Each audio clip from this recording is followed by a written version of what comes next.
लड़का जिसका नाम चुचन होता है अपने पेरेंट्स के डेथ के बाद वो अकेला रहा होता है। तभी कोई बाहर से उसे आवाज देता है। ये सुनकर चैंग वाइन और कपड़े को उसी बॉक्स में रखकर वहां से चला जाता है। तभी वाइन की बोतल और वो कपड़ा वहाँ से गायब हो जाता है। दूसरी साइड हम पुराने समय का सीन देखते हैं जहाँ पे सीसी अपनी मैजेस्टी क्वीन लिंग का ट्रीटमेंट कर रही होती है और कहती है कि मैजेस्टी आपका जो घाव है वो बहुत ही ज्यादा डैमेज हो चुका है, इसलिए हमें उसे ठीक करने के लिए कुछ ऐसी दवाइयाँ चाहिए जो हमारे पास मौजूद नहीं है और हमारे पास जो दवाइयाँ मौजूद है उनसे आपका इलाज नहीं हो सकता है। इसीलिए इसमें आपके इलाज के लिए सबसे अच्छी चीज वाइन है। अगर वाइन मिल जाती है तो आपका इलाज बहुत ही आसानी से हो सकता है। ये सुनकर मैजेस्टी कहती है कि क्या तुम्हारा दिमाग खराब हो गया है? तुम्हें पता है ना कि हम 3 लाख की सेना से घिरे हुए हैं और इसमें हमारे पास ना ही खाना है और ना ही पानी, और तुम इस सिचुएशन में शराब की बात कर रही हो। मुझे ऐसा लगता है कि ये मेरा भाग्य है और मुझे अपने भाग्य से लड़ना होगा, इसलिए तुम शराब की बातें ना करो। ये सुनकर सभी मैजेस्टी के सामने झुक जाते हैं और कहते हैं कि आप हमारे लिए बहुत ही ज्यादा महत्वपूर्ण हो, इसलिए आपको इसमें साउथ की तरफ चले जाना चाहिए जहाँ से आपको मदद मिल सकती है। मैजेस्टी कहती है कि तुम्हें पता है कि साउथ में हमारे कितने लोग मारे जा चुके हैं। मैं जाओ डायनेस्टी की एक मैजेस्टी हूँ। तुम सबको क्या लगता है कि मुझे यहाँ से भाग जाना चाहिए और अपनी जान बचाना चाहिए? मैं ऐसा नहीं कर सकती हूँ। मुझे अपने लोगों और अपने सैनिकों की हिफाजत करनी है, इसलिए अब जो होगा वो देखा जाएगा।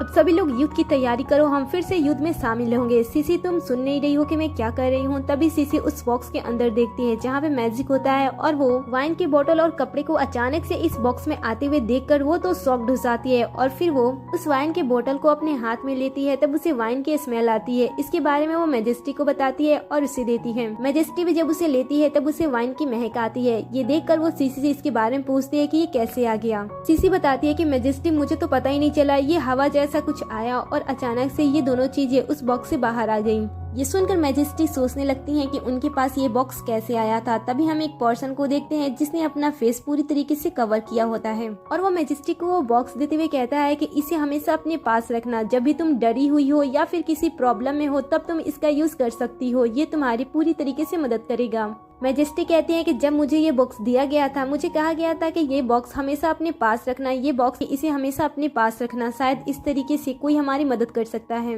सीसी कहती है कि सच में ये हमारी मदद कर सकता है, हमें इसमें वाइन की जरूरत थी और इस बॉक्स से एग्जैक्ट वाइन ही बाहर निकली। अगर ये हमारी प्रॉब्लम को समझता है और हमारे प्रॉब्लम के अकॉर्डिंग हमारी मदद करता है तो हमें इस बॉक्स से हेल्प मांग लेनी चाहिए। ये सुनकर मैजेस्टी कहती है कि अगर इस बॉक्स के थ्रू गॉड हमारी बातें एक मीट की बॉक्स बाहर निकालता है और उसे ट्राई करता है, जैसे वो उसे खाता है उसे उसका टेस्ट बहुत ही ज्यादा अच्छा लगता है और फिर बाकी लोग भी खाते हैं। फिर वो मैजेस्टी के सामने झुक जाते हैं और गॉड को थैंक्स कहने लगते हैं कि गॉड ने उनकी हेल्प की। ये देखकर सीसी कहती है कि गॉड ने इसकी हेल्प की, इसके पीछे हमारी मैजेस्टी है, क्योंकि हमारी मैजेस्टी ने ही गॉड को हेल्प करने के लिए कन्विंस किया था। इस तरीके से तुम बिना कुछ भी जाने हमारी मैजेस्टी के साथ इस तरीके से बिहेव कर रहे थे, बताओ तुम्हारे साथ कैसी पनिशमेंट दी जाए। ये सुनकर तो बाकी सैनिक घबराने लगते हैं और कहते हैं कि मैं माफ कर दीजिए। ये सुनकर मैजेस्टी कहती है कि मैं तुम सभी को माफ कर दी थी अगर तुमने मुझ पे हमला भी किया होता, लेकिन तुम लोगों ने हमारे फीमेल सोल्जर के बारे में ऐसी बातें की, तुम्हें पनिशमेंट मिलनी ही चाहिए। ये सुनकर जनरल कहता है कि मैं मानता हूँ कि मैंने गलती की है, इसलिए मैं पनिशमेंट आराम से ले सकता हूँ। इसके बाद कुछ सैनिक आते हैं और उन सभी को वहाँ से लेकर चले जाते हैं। इधर चैन भी घर पे पहुँचने के बाद उस बॉक्स को ओपन करता है और सोचता है कि सारे खाने पीने की चीजें मैजेस्टी तक पहुँच गई होगी। फिर वो मैजेस्टी से बात करता है और कहता है कि मैंने जितने भी खाने पीने की चीजें भेजी थी क्या तुम्हें वो पहुँच गई है? ये सुनकर मैजेस्टी खुश होती है और कहती है कि आपने इस समय हम सबकी बहुत ही ज्यादा मदद कर दी है। आपने जितने खाने पीने की चीजें भेजी है उसमें तो हमारा 1 महीना आसानी से चल जाएगा। आप हम सबके लिए इतना कुछ कर रहे हो, लेकिन हम आपको कुछ भी नहीं दे सकते हैं सिवाय अपनी ऑनेस्टी के। ये सुनकर चैन कहता है कि तुम्हें मुझे कुछ भी देने की कोई जरूरत नहीं है। वैसे तुम मुझे बार बार गॉड बुलाना बंद कर दो, क्योंकि हम सब तो बहुत ही ज्यादा क्लोज आ चुके हैं और तुम मेरी लाइफ का एक हिस्सा बन चुकी हो, इसलिए अब तुम मुझे चाहो तो हस्बैंड कह के बुला सकती हो। ये सुनकर मैजेस्टी पूछती है कि हस्बैंड का मतलब क्या होता है। तब चैन उसे बताता है कि जो लोग एक दूसरे के क्लोज होते हैं उन्हें हस्बैंड कह के बुलाया जाता है। वैसे अगर तुम्हें मुझे हस्बैंड कह के बुलाने में अजीब लग रहा है तो छोड़ दो, तुम मुझे कुछ और भी कह के बुला सकती हो। इतना कहने के बाद वो जा ही रहा होता है, तभी मैजेस्टी शर्माते हुए उसे हस्बैंड कह देती है। ये सुनकर तो चैंग बहुत ही ज्यादा खुश हो जाता है और कहता है कि तुम्हारे मुंह से हस्बैंड सुनकर मुझे बहुत ही ज्यादा अच्छा लग रहा है। तभी चैन को कुछ बातें याद आती हैं, जहाँ पे हम चैन को उसकी गर्लफ्रेंड लू के साथ देखते हैं। यहाँ पे उसकी मॉम भी होती है और कहती है कि अगर तुम्हें मेरी बेटी से शादी करनी है तो तुम्हें मुझे 80,000 का गिफ्ट देना होगा। ये सुनकर तो चैंग शॉक भी हो जाता है क्योंकि उसके पास उतने पैसे नहीं होते हैं गिफ्ट देने के लिए। ये देखकर लुई की मॉम गुस्सा हो जाती है और कहती है कि जब तुम्हारे पास गिफ्ट देने तक के पैसे नहीं है तो तुम मेरी बेटी से शादी कैसे कर सकते हो। लुई कहती है कि मैं तुम्हें 3 मंथ दे रही हूँ, अगर तुमने पैसे इकट्ठा कर लिए तो मुझसे शादी करने के लिए आ जाना, वरना हम दोनों का ब्रेकअप हो जाएगा। चैन इन्हीं सारी बातों के बारे में सोचता है और कहता है कि लुई तुमसे तो कई गुना ज्यादा खूबसूरत मेरी ये वाइफ है। एक्चुअली में चैन मैजेस्टी को मन ही मन अपनी वाइफ समझ रहा था, इसलिए वो ऐसी बातें करता है और मैजेस्टी से कहता है कि मैं तुम्हें देखना चाहता हूँ। ये सुनकर तो अचानक से मैजेस्टी घबराने लगती है और सोचती है कहीं गॉड को मैं अगली लगूंगी तो वो क्या सोचेंगे। तभी चैन उस बॉक्स के अंदर अपना फोन रख देता है। मैजेस्टी को जब वो फोन मिलता है तब वो पूछती है कि ये क्या है, आखिर इसको किस तरीके से यूज किया जाता है। चैन कहता है कि इसे फोन कहा जाता है और मैं तुम्हें सिखाऊंगा कि इसे किस तरीके से यूज किया जाता है।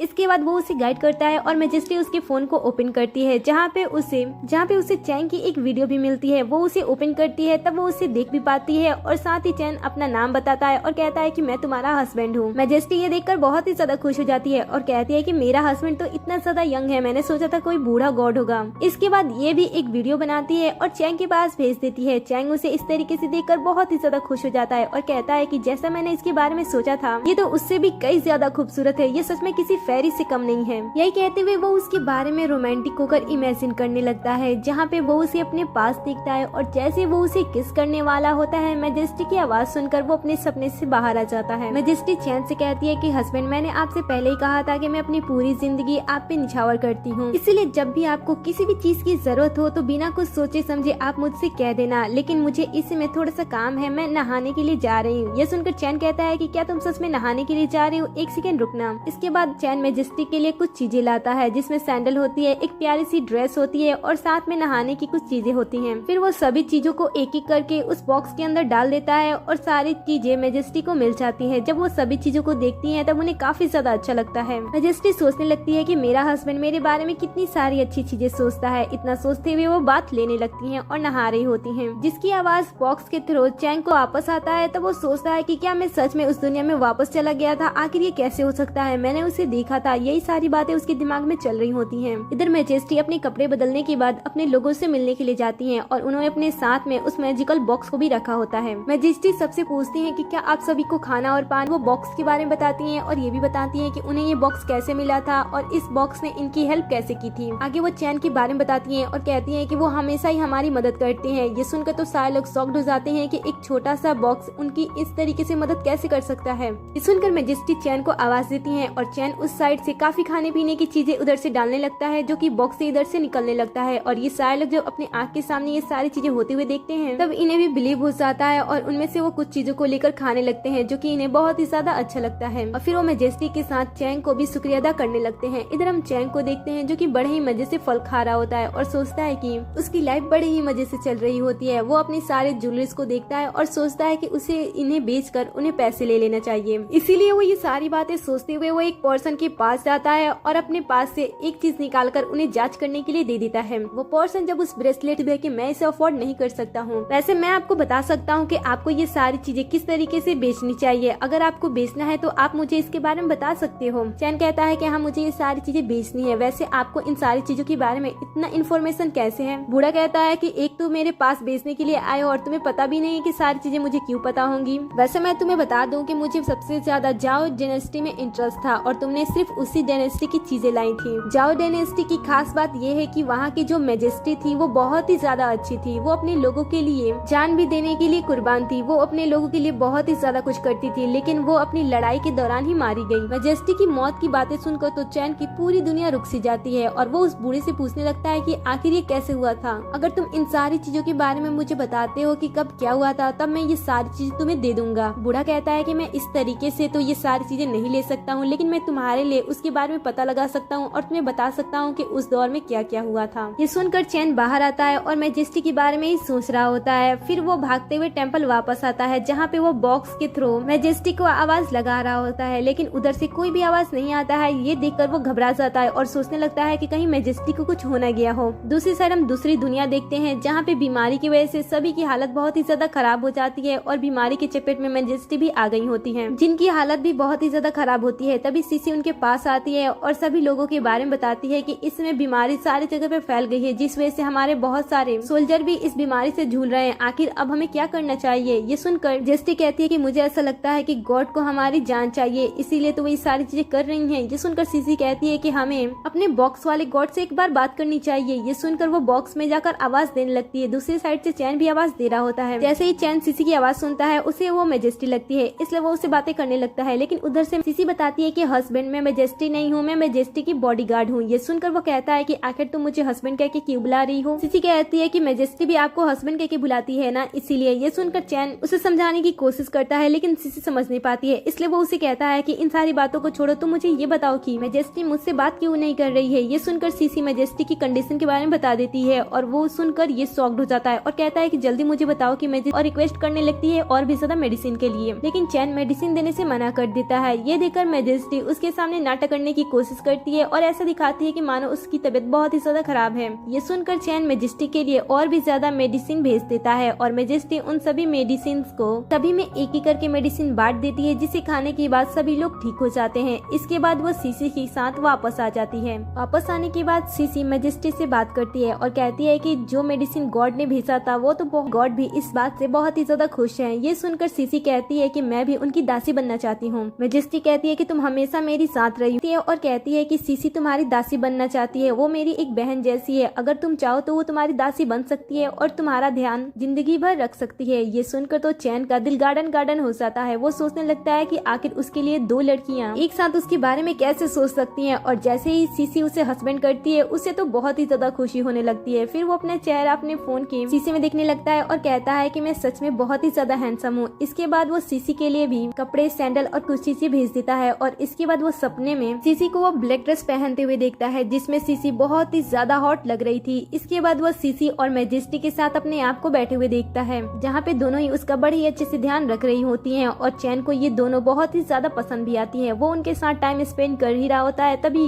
उसके फोन पे किसी का कॉल आता है और वो अपने सपने से बाहर आ जाता है और उसका सपना अधूरा ही रह जाता है। वो कॉल जब रिसीव करता है तब उसे पता चलता है कि उस ओल्ड मैन ने इसके लिए किसी को ढूंढा है जो इसकी सारी चीजें खरीद सकता है। ये सुनकर ये बहुत ही ज्यादा खुश हो जाता है। तभी इसे किसी चीज की स्मेल आती है। वो जैसे ही बाहर आ, इससे पहले ली को सिर्फ टीवी में देखा था। वो उनसे हाथ मिलाने की बात बहुत ही ज्यादा खुश हो जाता है और चारों तरफ पैसों के बारे में सोचता है कि उसके पास कितने सारे पैसे हो गए हैं। फिर वो ली से बात करता है, जहाँ पे ली उसे बताता है कि वो उसे 500 मिलियन वॉन दे सकता है। ये सुनकर तो चैन बहुत ही ज्यादा खुश हो जाता है। तभी बूढ़ा उसके सामने एक जाओ डायनेस्टी के बारे में लिखी हुई बुक भी रख देता है, जिसे देखकर चैन बहुत ही ज्यादा एक्साइटेड हो जाता है और उसे ओपन करता है। लेकिन इसके अंदर जो कुछ भी लिखा होता है वो चैन को बिल्कुल भी समझ में नहीं आता है, इसलिए वो बूढ़े की तरफ देखता है। बूढ़ा उसे कहता है कि तुम फिक्र मत करो, हमने तुम्हारे लिए ट्रांसलेटर भी ऑर्गेनाइज कर दिया है। तभी बूढ़े के पास किसी का कॉल आता है। कॉल पे बात करने के बाद बूढ़ा पूरी तरीके से शॉक्ड हो जाता है। फिर वो चैन से जाओ डायनेस्टी की युद्ध के बारे में बात करता है और बताता है कि मेजेस्टी ने किस तरीके से लड़ाई की थी। ये सुनकर चैन को ऐसा लगता है कि शायद उसकी वजह से हिस्ट्री बदल रही है और युद्ध अब होने वाला है, इसलिए वो इस बात से फिक्र हो जाता है। ली से कहता है कि आप मुझे कितने पैसे दोगे। ये सुनकर वो कहता है कि मैं तुम्हें इतने सारे पैसे तुरंत नहीं दे सकता हूँ। चैन कहता है कि मुझे पैसे चाहिए भी नहीं, मुझे इसके बदले में कुछ और चाहिए। ली पूछता है कि तुम्हें क्या चाहिए। तब वो उसे कहता है कि मुझे बहुत सारे हथियार चाहिए, मुझे इतना सारा हथियार चाहिए कि मैं एक सेकंड के अंदर ही 3000 की सारे हथियार को तो ऑर्गेनाइज कर सकता हूँ, लेकिन इतनी जल्दी नहीं। ये सुनकर चैन उसके सामने अपनी लाई हुई बाकी चीजें भी रख देता है और कहता है कि अब बताओ, अब तुम क्या कहने वाले हो। ली कहता है कि अब तुम अपना एड्रेस दो, 1 घंटे के अंदर ये सारी चीजें तुम्हारे एड्रेस में मैं पहुंचा दूंगा।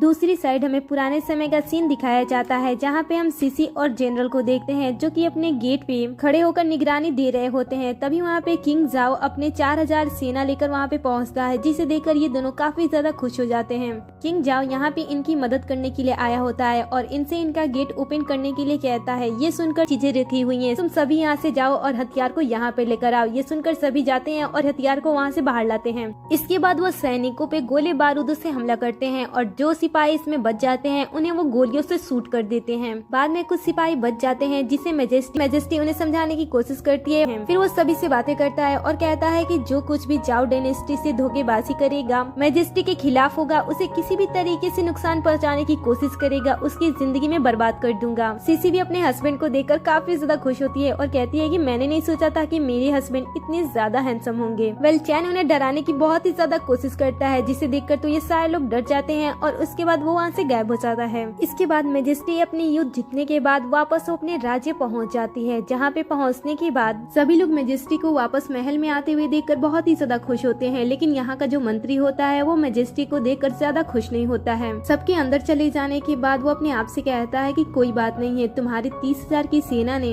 इस बार तो तुम्हें बचा लिया, लेकिन हर बार तुम इतनी ज्यादा लकी नहीं रहोगी। मैं किसी न किसी दिन तुम्हारा खात्मा जरूर कर दूंगा। आगे हम मैजेस्टी को एक नए लुक में देखते हैं, जहाँ पे सीसी आती है और मैजेस्टी से उनके इस कपड़े के बारे में पूछती है। तब मैजेस्टी कहती है कि गॉड ने हमारी बहुत ही ज्यादा मदद की है, इसलिए मैं उन्हें कुछ देना चाहती हूँ, लेकिन मैं एक सिंपल पर्सन हूँ तो उन्हें क्या ही दे सकती हूँ। इसलिए मैंने डिसाइड किया है कि मैं उनके लिए नृत्य करूंगी, जिसे देखकर उन्हें थोड़ी सी तो खुशी जरूर होगी। ये सुनकर सीसी कहती है कि हाँ जरूर, आप डांस बहुत ही अच्छे तरीके से करती हैं। इतना कहने के बाद सीसी मैजेस्टी का डांस रिकॉर्ड करने लगती है और मैजेस्टी बहुत ही अच्छी तरीके से काफी देर तक डांस करती है और इनका डांस भी काफी ज्यादा अच्छा होता है। डांस कंप्लीट होने पे मैजेस्टी तुरंत ही चैन के पास कुछ भी नहीं कहता है। आगे लिव का बॉयफ्रेंड चैन की इंसल्ट करते हुए से कहता है कि तुम जैसा गरीब पर्सन यहाँ पे कर क्या रहा है, क्योंकि जहाँ तक मुझे पता है हमारा इनविटेशन उन्हीं को दिया जाता है जो कि बहुत ही ज्यादा रिच हैं, और इन दोनों ने मुझे बताया कि तुम तो एक सड़क छाप हो, तो तुम यहाँ पे कैसे आ गए हो, मुझे इसके बारे में बताओ। ये सुनकर चैन उसे अपना इनविटेशन देता है, लेकिन लिव का बॉयफ्रेंड अपनी गर्लफ्रेंड की वजह से उसका इनविटेशन फाड़ देता है और उसके बाद गार्ड्स को बुलाने के बाद धक्के मारकर उसे यहाँ से निकालने के लिए कह देता है। जैसे ही ये लोग चैन को यहाँ से निकालने की कोशिश करते हैं, यहाँ पे एक पर्सन आता है जो कि तेज आवाज में ये सारी चीजें बंद करने के लिए कहता है, और फिर वो अंदर आने के बाद अपने ग्रैंडसन को एक थप्पड़ लगाता है और चैन के सामने झुक जाता है और कहता है कि गॉड आप मुझे मिल गए। ये सुनकर तो चैन को कुछ भी समझ में नहीं आता है, लेकिन ये जो बूढ़ा होता है वो उसे काफी सारी बातें समझा रहा होता है और कहता है कि आपने मुझे पहचाना नहीं, आपने गॉड से मिलेंगे, वो ये सारी चीजें अपने गॉड को दे देंगे, और लकीली जिस वर्ष में आपका जन्म हुआ वहाँ पे मेरा भी जन्म हो गया था। ये सारी बातें तो इसे ज्यादा कुछ समझ में नहीं आती है, लेकिन वो कई ऐसी जादुई चीजें देखा होता है जिस वजह से वो इनकी बातों पे बिलीव कर लेता है। और इसके बाद ये दोनों अंदर चले जाते हैं। अंदर जाने के बाद जनरल का जो पोता होता है वो लिव पे काफी ज्यादा गुस्सा होता है और कहता है तुम्हारे वजह से ग्रैंडपा ने मुझे कितनी सारी बातें सुनाई। इतना कहने के बाद वो उसे थप्पड़ मारता है और वहाँ से बाहर निकालकर अंदर चला जाता है। अंदर आने के बाद जनरल चैन से कहता है कि उस डायनेस्टी में काफी सारी चीजें हुई थी आपके चले जाने के बाद। ये सुनकर चैन कहता है कि मैंने भी काफी सारी चीजें सर्च करने की कोशिश की थी, लेकिन मुझे कुछ नहीं मिला था। जनरल उसे कुछ देता है और कहता है कि इसमें आपको सारी इन्फॉर्मेशन आसानी से मिल जाएंगी। चैन उसे पढ़ना स्टार्ट करता है और इससे पता चलता है कि जाओ डायनेस्टी में एक बॉक्स था जो कि गॉड से कनेक्ट करता था और गॉड लोगों की मदद करते थे, और ये सारी चीजें बहुत ही अच्छी तरीके से चल रही थी और मैजेस्टी इस बॉक्स की वजह से कई सारे युद्ध भी आसानी से जीत जाती थी।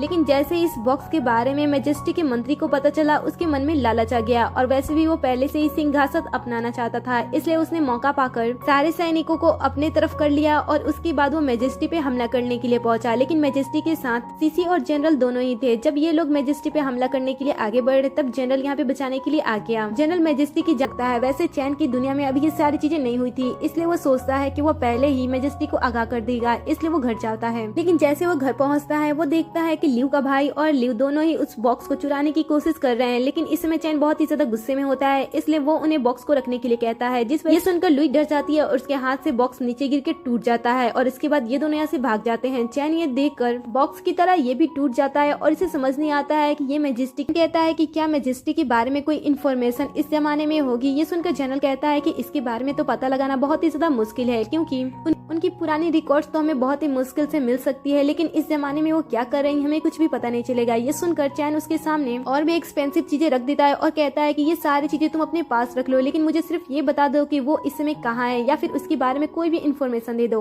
जनरल कहता है कि आपको ऐसा करने की कोई जरूरत नहीं है, लेकिन मैं उनके बारे में इन्फॉर्मेशन निकालने की कोशिश करता हूँ। अब आगे में कहानी 10 साल बाद की दिखाई जाती है, जहाँ पे हम एक टूरिस्ट गार्ड को देखते हैं जो कि अपने साथ कुछ लोगों को मैजेस्टी का महल दिखाने के लिए लाया होता है, और इन सारे लोगों में चैन भी होता है। वह यहाँ पे आने के बाद मैजेस्टी के बारे में बातें बताता है और बताता है कि मैजेस्टी को गॉड से फूड पानी काफी सारी चीजें मिली थी और इसी चीज इस पोस्टर को लगाया गया है ताकि लोगों को भी इसके बारे में पता चले। ये सारी बातें जब चैन सोचता है तब उसे याद आता है कि वो किस तरीके से उसकी मदद करता था। आगे चैन मैजेस्टी के कपड़े भी देखकर उसके बारे में सोचता है कि वो कितनी ज्यादा प्यारी दिखा करती थी। फिर वो उस मैजिकल बॉक्स को देखता है और उसे छूने के बाद महसूस करता है कि मैजेस्टी किस तरीके से डांस किया करती थी। इन सारी बातों को याद करके वो स्माइल करता है और बाद में वो टूरिस्ट गार्ड को बताता है कि ये जो सामने लिखा हुआ लेटर है जिसे महारानी ने लिखा था ये मैं हूँ। ये सुनकर तो ये शॉक्ड हो जाता है, लेकिन चैन ये बात उसे दोबारा नहीं कहता है। वो बस मुस्कुराकर यहाँ से जाने लगता है। तभी उसे वो भी बात याद आता है कि उसने किस तरीके से मैजेस्टी को शादी के लिए प्रपोज किया था। वो उस रिंग को लेता है और उसके बाद में भी याद करता है। मैजेस्टी भी उस रिंग को लेकर काफी ज्यादा इमोशनल हो जाती है। फिर चैन वहाँ से जाने लगता है। जैसे वो सीढ़ियों से नीचे उतरता है, दो लड़कियां ऊपर जा रही होती हैं और जैसे ये दोनों एक दूसरे को क्रॉस करते हैं, इन्हें ऐसा लगता है कि इन्होंने एक दूसरे को कभी न देखा है और जैसे ये दोनों एक दूसरे को देखते हैं ये